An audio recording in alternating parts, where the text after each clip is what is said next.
You guys doing okay? Washing your hands? It's not over yet. Yeah.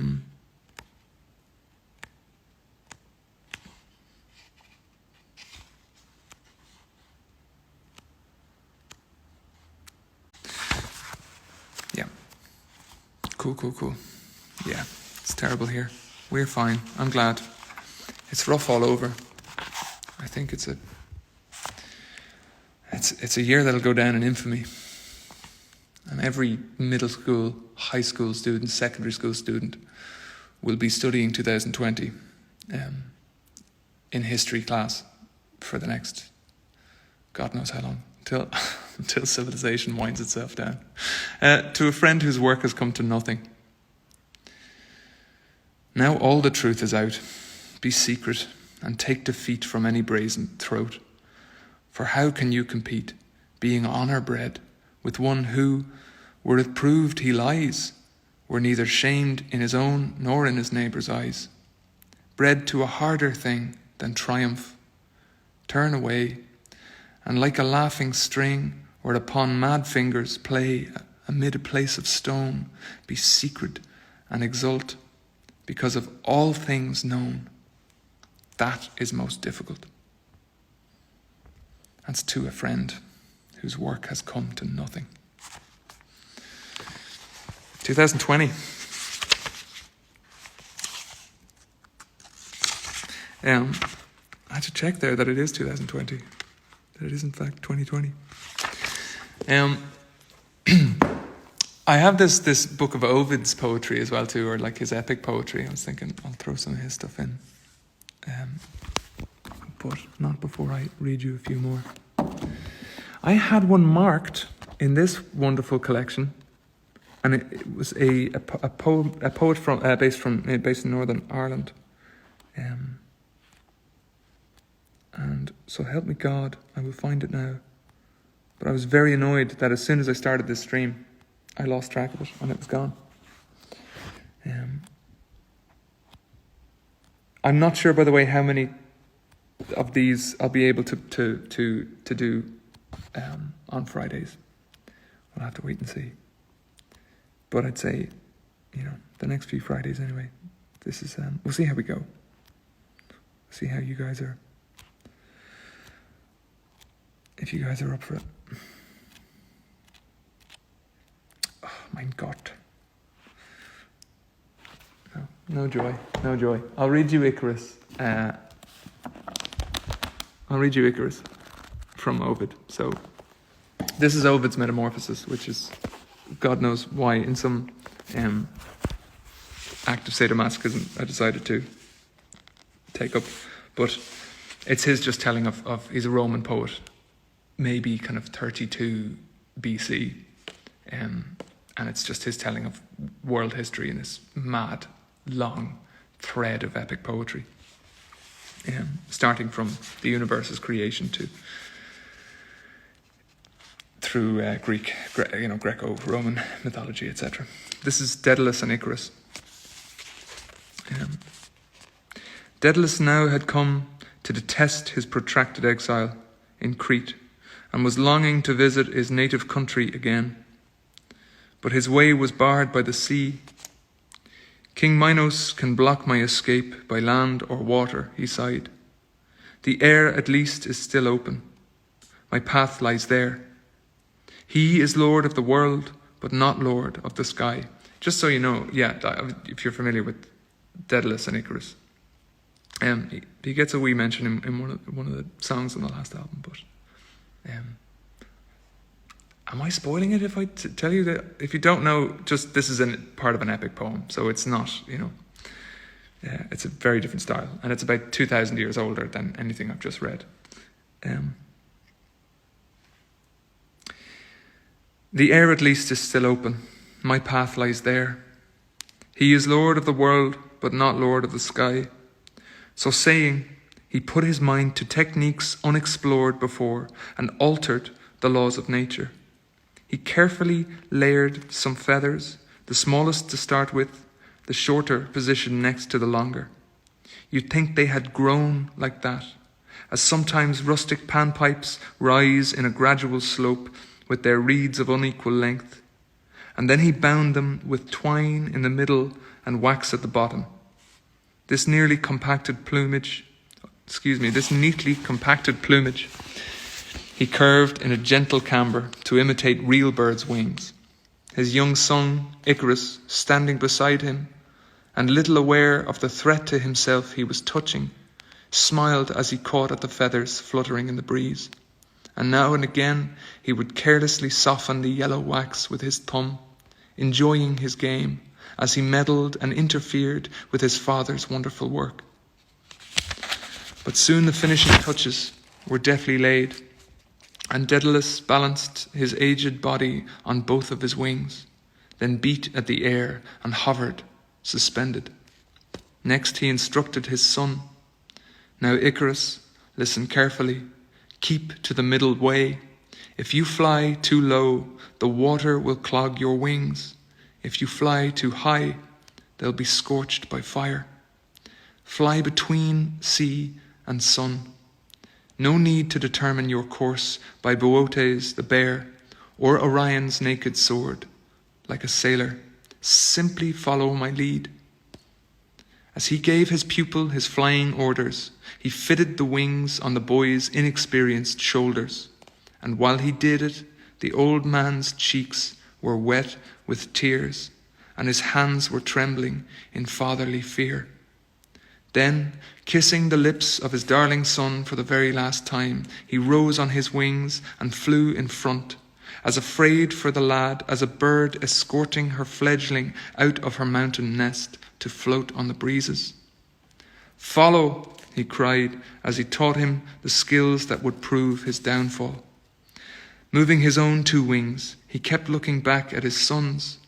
They were spied by a fisherman dangling his catch on his quivering rod, a shepherd at rest on his crook, and a ploughman steering his ploughshare. All watched in amazement, thinking, they certainly must be gods to fly through the air.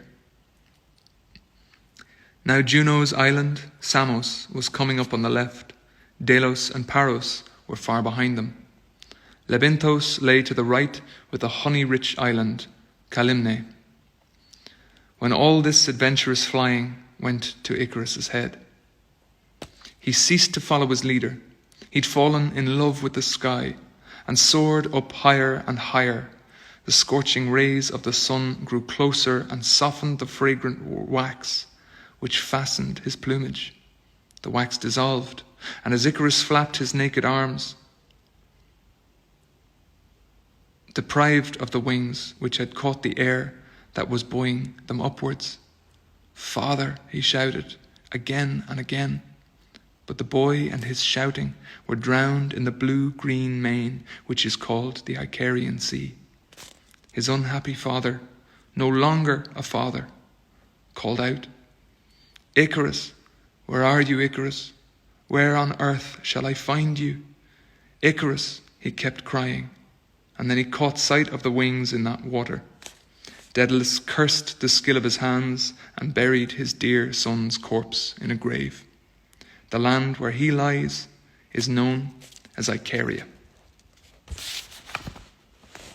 Poor lad. Poor lad. Yeah. I'm going to find this poem, so help me God. And I think I might have to go shortly. I thought I'd lose a few hearts with the inclusion of epic Ovid Carry On. And that's absolutely fair too. But there was talk of short stories, so why not? I hope you guys are doing well. I hope you are keeping safe and looking after one another. And yeah, I'm thinking about just taking care with your own lives and other people's lives in these awful times, challenging times.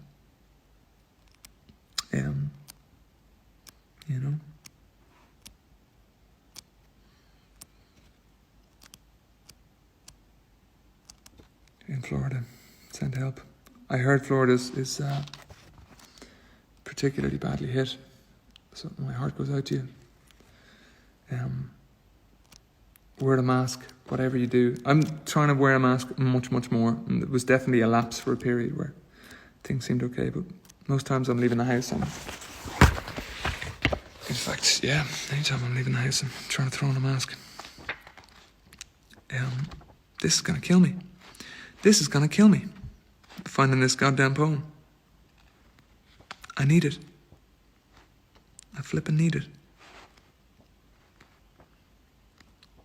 I should just check out the index, but you'd have to pause and wait while I read a thing, and that might be unbearable.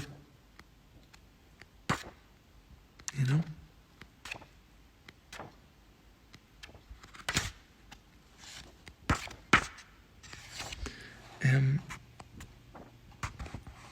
But yeah.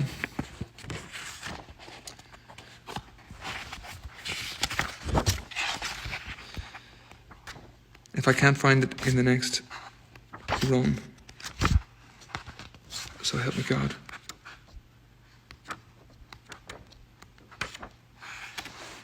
Yeah, look. This is just silly. What do I have? I do know there was a Stephen James Smith that I wanted to read. I gotta give you one more. We'll wait. Okay, we'll wait. Okay, because it's a lovely poem and it's heartbreaking, and if I don't find it, I'll be very annoyed with myself. So, hang on one sec. I wish I could just put you down, but I've nothing to. Come here. Yoink. Boom. There we go.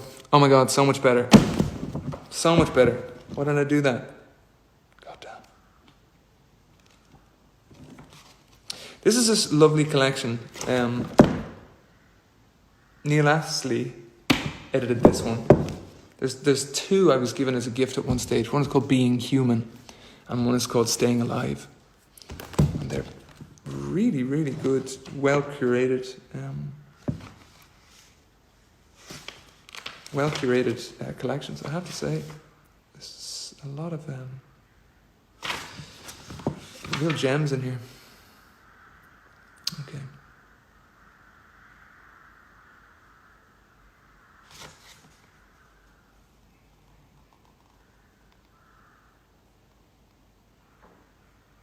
I swear to God, if I'm looking in the wrong book, I'm gonna kick myself.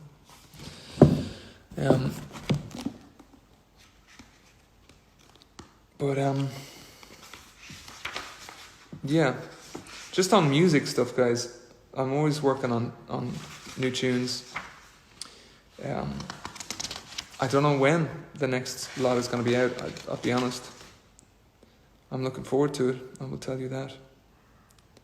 And I am enjoying the time to discover what that's going to be, what that's going to be like, you know. Let me just read some things.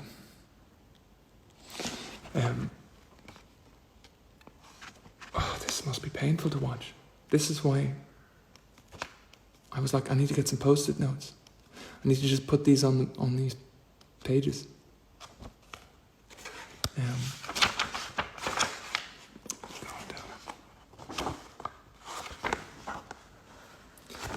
Boom.